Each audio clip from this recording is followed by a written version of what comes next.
Bismillahirrahmanirrahim. Assalamualaikum warahmatullahi wabarakatuh. Halo anak-anak, kembali lagi kita akan belajar kimia. Pada kesempatan kali ini kita akan membahas mengenai pengertian dan sifat larutan penyangga atau buffer ya. Sebelum kita mulai, alangkah lebih baiknya untuk kita berdoa terlebih dahulu. Doa dimulai.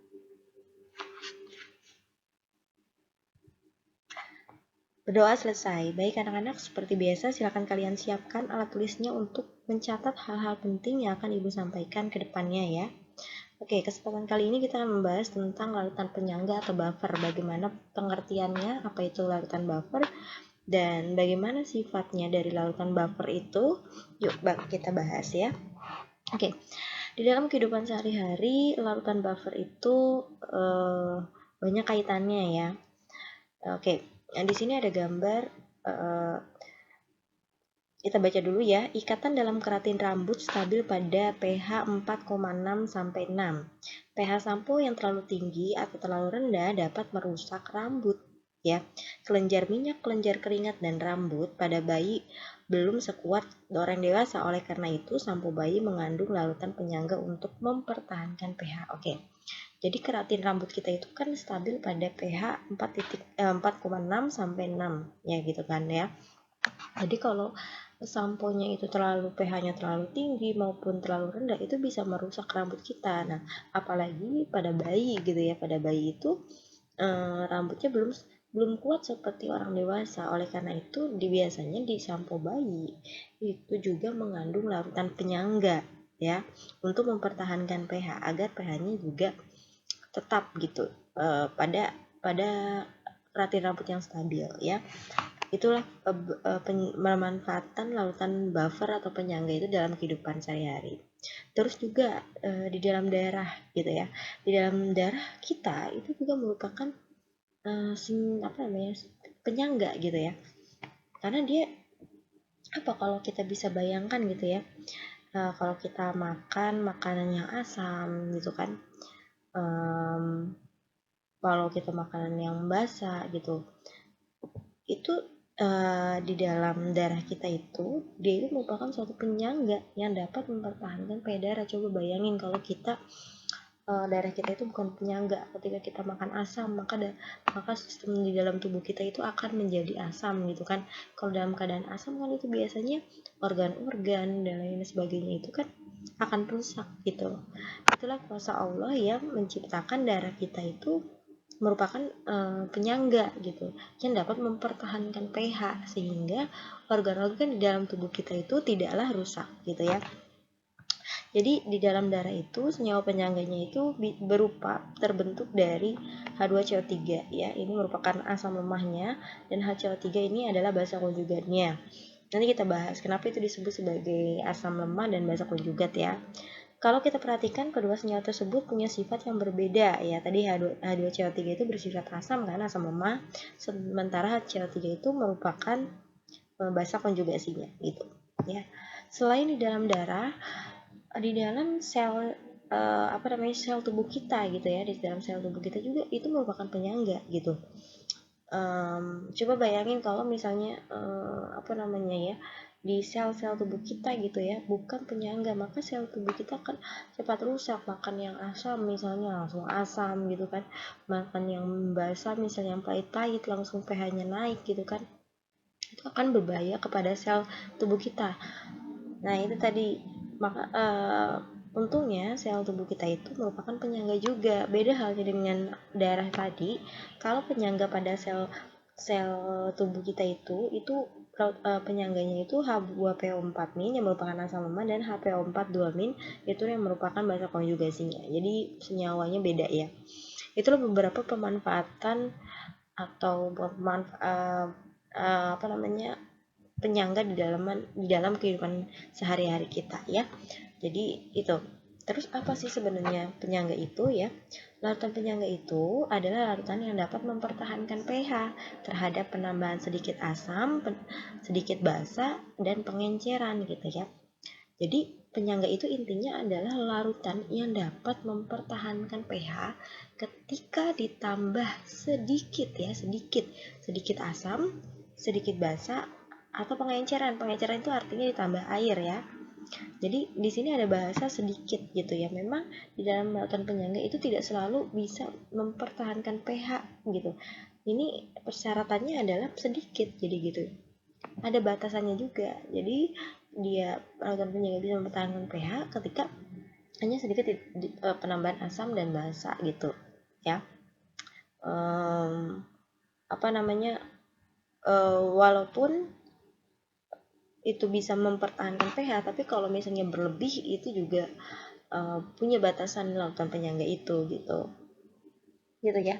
Jadi kalau ketika ditambahkan sedikit asam, dia tidak akan berubah. Walaupun berubah itu tidak terlalu signifikan gitu. Jadi walaupun pH-nya bisa berubah sebenarnya, cuman tidak signifikan, sangat kecil sekali. Jadi dianggapnya itu bisa mempertahankan pH gitu ya.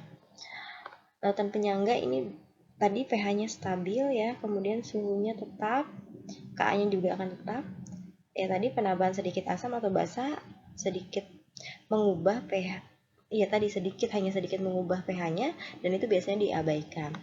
Terus penambahan sedikit air tidak mengubah pH larutan, ya seperti itulah ya. Oke, kita selanjutnya. Nah, di dalam larutan penyangga bagaimana sih kita lihat ya? Kalau kita lihat di sini bisa diumpamakan. Misalnya di sini ada larutan A dan larutan B ya. Larutan A punya pH awal itu 3, larutan B itu punya pH awal 5 ya. Kemudian ini diberi perlakuan yang sama di larutan A dan larutan B ini yang punya pH awal yang berbeda ini, kita beri perlakuan yang sama ya. Ditambah sedikit asam di larutan A, di basa juga ditambahkan sedikit asam.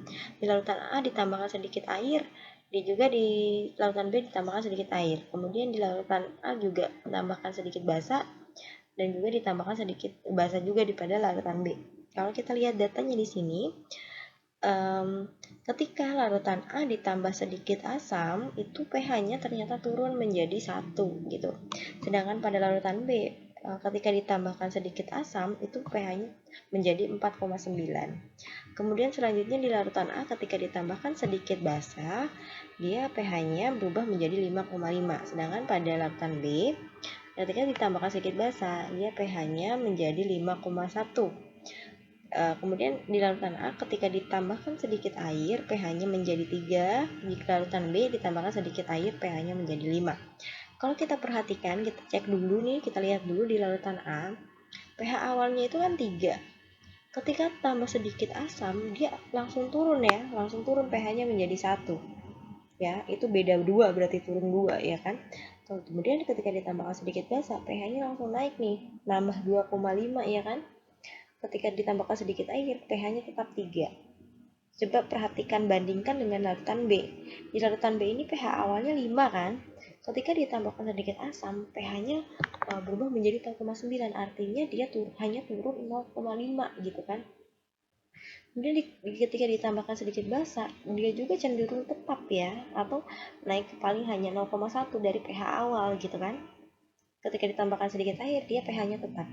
Kalau kita bandingkan antara larutan A dan larutan B, manakah yang merupakan larutan penyangga atau buffer? Tadi ya, larutan buffer adalah larutan yang dapat mempertahankan pH. Maka iya, larutan B inilah yang merupakan larutan buffer. Karena kalau dari datanya, ketika ditambah sedikit asam, ditambah sedikit basa, dan sedikit air, dia pH-nya cenderung tetap ataupun berubah, namun tidak terlalu signifikan, tidak seperti larutan A yang ditambahkan sedikit aja dia langsung turun lumayan banyak gitu ya.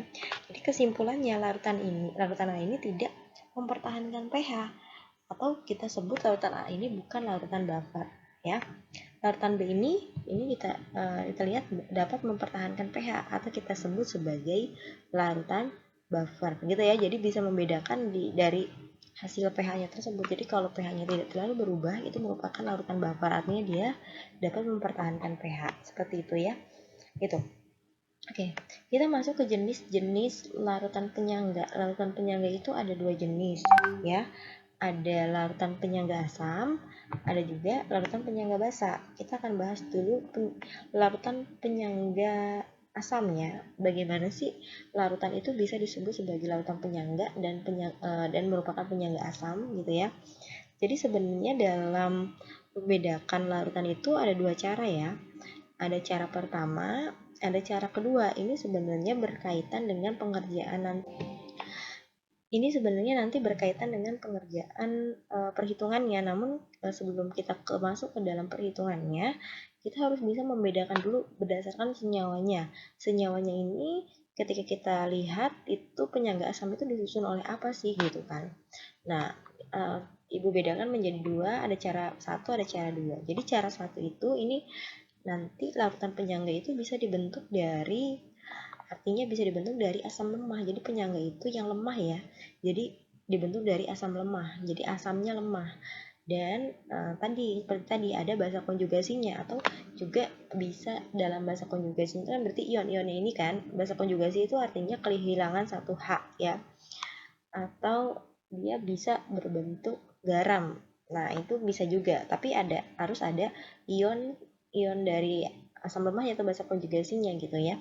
Misalnya asam lemahnya di sini CH3COH. Berarti kan kehilangan satu H ya. Bahasa konjugasinya berarti CH3COO-. Nah, jadi kalau ada campuran CH3COH dan CH3COO- itu merupakan larutan penyangga asam ya, karena tadi terdiri dari asam lemah dan basa konjugasinya. Atau basa konjugasinya ini juga bisa berbentuk garam, bisa campuran antara CH3COH dan CH3COONA dalam bentuk garamnya.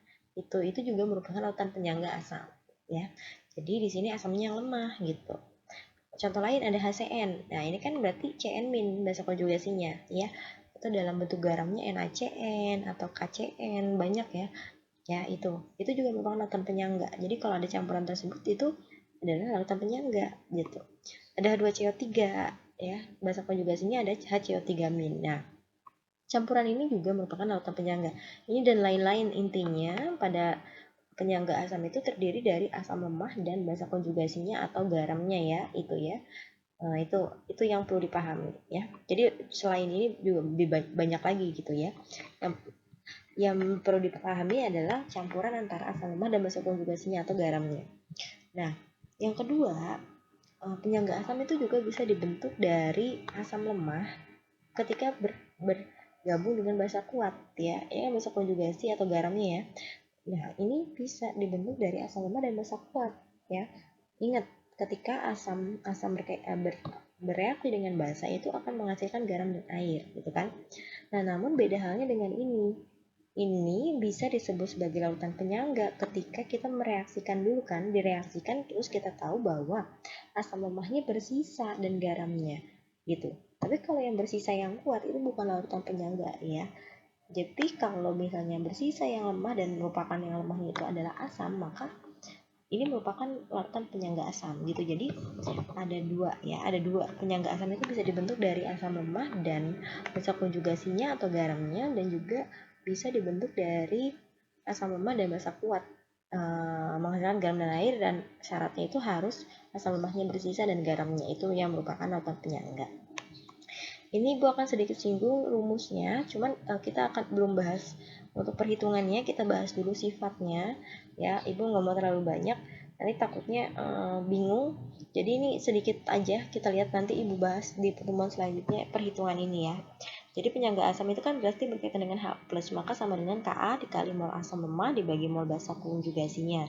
Bisa juga konsentrasi H+ Ka dikali mol asam lemah dibagi mol garam dikali X gitu ya. Kemudian bisa juga rumusnya konsentrasi H+ sama dengan Ka dikali konsentrasi asam lemah ya dibagi konsentrasi garam dikali X. Nah, ini semua rumusnya sama aja sebenarnya, tergantung nanti di soal kalian dapat informasinya apa ya. Kalau misalnya mol asam lemah dan mol basa konjugasinya bisa pakai ini, tapi kalau konsentrasi bisa pakai yang ini. Tapi belum mau bahas dulu ini, kita kesini dulu fokusnya ya. Nanti ini akan kita bahas di pertemuan selanjutnya. Oke, itu penyangga asam ya. Sekarang penyangga basa. Oke, penyangga asam berarti tadi ya, penyangga asam itu artinya larutannya tersebut bisa mempertahankan pH pada keadaan asam, yaitu maka disebut sebagai penyangga asam. Nah, dia adalah dapat mempertahankan pH pada keadaan asam. Kemudian penyangga basa. Penyangga basa itu berarti artinya larutan penyangga yang dapat mempertahankan pH pada keadaan basa gitu. Ya.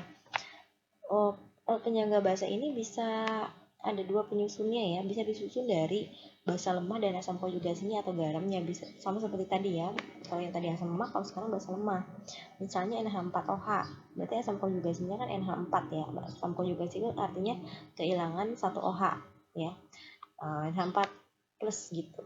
Atau garamnya bisa berbentuk NH4Cl, berarti ini ada ion NH4 ya gitu. Atau AgOH, asam konjugasinya Ag plus, atau dalam bentuk garamnya bisa AgCN atau AgCl ya gitu. Yang penting ada ion, ada Ag-nya gitu ya, ada ionnya dari basa lemahnya.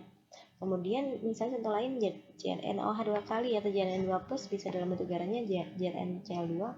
Intinya ada ion basa lemahnya gitu ya. Jadi penjaga basa itu bisa disusun dari basa lemah dan asam konjugasi atau garamnya. Sama halnya dengan yang tadi, penjaga basa juga ada dua penyusunnya, bisa disusun dari basa lemah dan asam kuat kalau sekarang ya. Ya, ini bisa menghasilkan garam dan air. Syaratnya apa? Sama, yang bersisa harus yang lemah.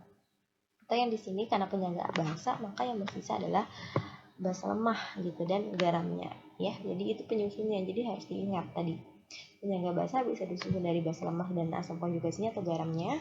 Terus juga bisa disusun dari basa lemah dan asam kuat dengan syarat yang lemahnya itu atau basa lemahnya itu bersisa. Kalau kita lihat rumusnya, ini berarti konsentrasi OH- ya. Kalau tadi Ka sekarang Kb, ininya sama aja ya, ininya sama. Gitu. Nanti inilah kita bahas lagi di pertemuan selanjutnya ya. Itu yang perlu dipahami itu dulu aja. Kita ke contoh soal. Nah, di sini ada contoh soal nih, biasanya bentuknya kayak gini ya.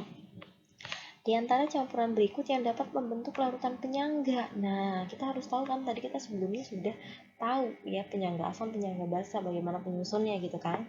Intinya kalau penyangga asam itu ada asam lemahnya dan basa konjugasinya gitu. Yang lemah sama basa konjugasi atau garamnya, mau baik asam maupun basa. Terus bisa juga dari asam lemah, bisa juga dari yang lemah bereaksi dengan yang kuat, tapi syaratnya harus bersisa yang lemahnya kan gitu. Nah, kita cek dulu ya. HCl dan NH4Cl, apakah dia merupakan ketika bergabung akan membentuk larutan penyangga? Kita lihat HCl itu kan asam kuat ya, dan NH4Cl ini dia merupakan basa konjugasinya dari HCl. Namun HCl ini asam kuat, sedangkan larutan penyangga itu harus lemah gitu ya, asamnya harus lemah kalaupun mau asam ya. Berarti ini bukan larutan penyangga karena dia asam kuat ya, dia asam kuat nih. Nah, oke. Nah, ini asam kuat. Nah, berarti ini bukan larutan penyangga. Ya, bukan. Kemudian yang B ini campuran dari NaOH dan CH3CONa. Berarti NaOH itu kan basa kuat ya. CH3CONa ini ada Na-nya, ini merupakan ion asam konjugasi dari basa kuat tadi NaOH. Ya tadi karena kuat ya bukan ya. Kalau mau kuat dia gabungnya sama yang lemah. Ini kan garam ya bentuknya atau asam konjugasinya. Ya, atau garamnya ini, atau garam ya. Berarti ini bukan asam penyangga. HBr dan NaBr. Nah, HBr itu juga asam kuat ya. NaBr itu berarti garam dari ini, asam kuat ini basa konjugasinya. Karena kuat ya bukan berarti ya. Kalau yang D, KOH, nah KOH juga sama, dia kan basa kuat. KCl ini garamnya, ya atau asam konjugasinya. Karena kuat dia juga bukan. Lalu yang E berarti ya, NH4OH itu kan basa lemah, NH4Cl itu kan garamnya atau asam konjugasinya kan, ini ada NH4 ya. Nah, berarti yang ini karena dia lemah, berarti yang merupakan larutan yang dapat membentuk larutan penyangga itu yang E gitu ya. Gampang ya, yang penting kalian tahu bisa membedakan mana asam lemah, asam kuat, garam, dan basa konjugasinya atau ininya gitu ya. Itu ya yang harus diperhatikan.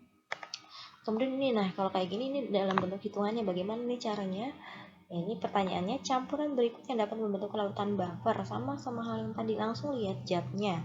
Zatnya di sini NaOH. NaOH itu kan basa kuat bergabung dengan asam kuat. Nah, bisa nggak? Nggak bisa dong ya. Basa kuat dan asam kuat itu bukan larutan penyangga campuran ini, bukan. NaOH tadi basa kuat juga. HCN ini asam lemah ya. HCN ini asam lemah, bisa nih. NaOH tadi bisa ya, asam lemah bereaksi dengan basa kuat tuh bisa, tapi syaratnya apa? Syaratnya yang lemah harus bersisa. Nah kalau yang ini bisa nih, nggak harus pakai reaksi mula-mula reaksi sisa, bisa langsung triknya ya. Kalau kayak gini bisa langsung. Yang penting syaratnya itu jumlah OH sama H-nya itu sama jumlahnya. OH di sini kan 1, H di sini juga 1, maka bisa langsung dihitung gitu ya. Bisa langsung dikalikan untuk mencari molnya. Mol itu kan molaritas dikali volume ya. Ini kan 0,1 dikali 50 kan 5 milimol ya. 5 milimol. Yang ini 100 dikali 0,1 itu 10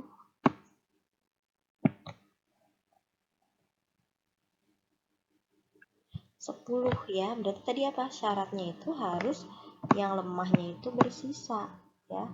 Bersisa. Artinya kalau bersisa jumlahnya harus banyak gitu ya. Berarti ini benar dong ya. Ini kan jumlahnya 10, ini 5. Maka kalau direaksikan nanti yang ini akan bersisa karena jumlahnya HCN itu lebih besar. Maka sebenarnya ini jawabannya yang B ya. Kita simpan dulu.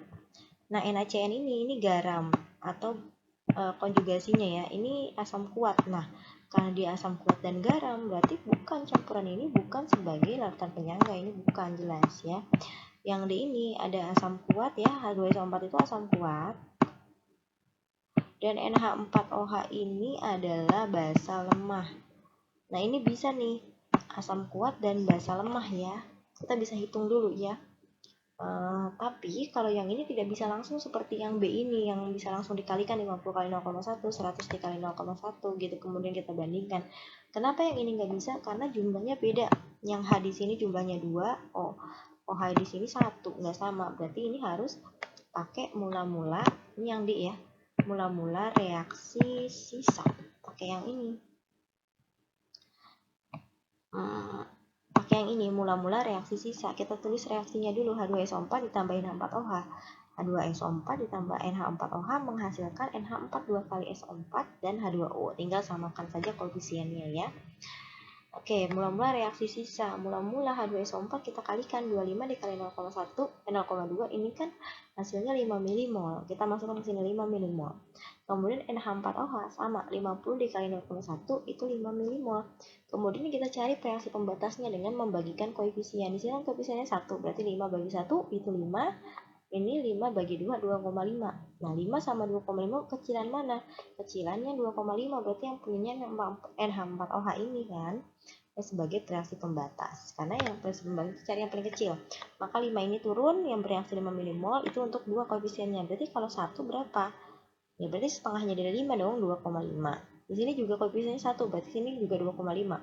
Di sini koefisiennya 2, berarti 5 milimol gitu. Ya sudah, 5 kalau di sebelah kiri panah kan dikurang, 5 dikurangi 2,5 itu 2,5 milimol. Kemudian ini 5 dikurangi 5 habis, 0 dikurangi 2,5 2,5 mol, 0 ditambah 2,5 itu 2,5 milimol. Ini 0 ditambah 5 milimol itu 5 milimol. Kalau kita lihat di sini kan berarti H2SO4 tadi asam kuat ya. Ternyata yang bersisanya bukan yang lemah, tapi yang kuat. Nah, berarti ini bukan larutan penyangga dong, karena kalau penyangga itu harus yang lemah yang bersisa. Ini ternyata bukan yang lemah yang bersisa, ini yang D, tapi yang yang di sini berarti bukan ya, ini bukan karena yang kuatnya yang bersisa ya. Kalau yang ini asam kuat dan basa konjugasinya atau garamnya ya, ini juga bukan karena dia kuat, harusnya lemah. Kalau mau sama garam atau basa konjugasinya itu harusnya lemah ya, ini juga bukan. Jadi jawabannya adalah yang B gitu. Itu adalah trik dalam pengerjaannya gitu. Pertama-tama kalian harus lihat zatnya itu memenuhi syarat untuk membentuk larutan penyangga. Habis itu kalau misalnya dia terdiri dari yang kuat sama yang lemah, itu harus dihitung dulu kan belum mulai reaksi sisa. Tapi bisa juga pakai trik yang tadi, yang di B ini ya, bisa langsung dihitung kalau dia jumlah OH dan hanya sama. Mungkin itu kita belum masuk ke perhitungan, kita membedakan dulu, bisa membedakan lautan yang bisa membentuk lautan penyangga. Baik, terima kasih, mungkin itu saja yang bisa Ibu sampaikan. Jika kalian masih kurang paham dan ingin ada yang ingin tanyakan, silahkan kalian tanyakan di kolom komentar, atau kalian bisa tanyakan di Google Classroom, atau juga bisa tanyakan di WhatsApp Ibu ya. Baik, Ibu akhiri. Wabillahi taufiq wal hidayah. Wassalamualaikum warahmatullahi wabarakatuh.